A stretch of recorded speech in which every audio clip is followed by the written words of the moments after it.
Greetings to all judges. My name is David Lakra from Icons Infocom, and in today's video we are going to learn how to use Dragon legal software. If you can see on your left side of your corner, there's a dragon icon. All you have to do is double click it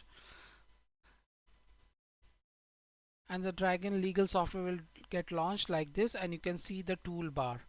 To switch on the microphone, you just have to click on the icon of the microphone or use your F2 button on your keyboard. And to dictate, you simply have to keep your cursor where the software has to type, and the software will type it on that side. Open Microsoft Word.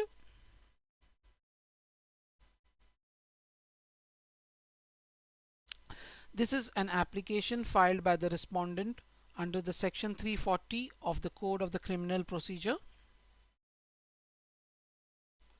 This was the small video of how to dictate in your Dragon legal software. For more details, you can always contact us.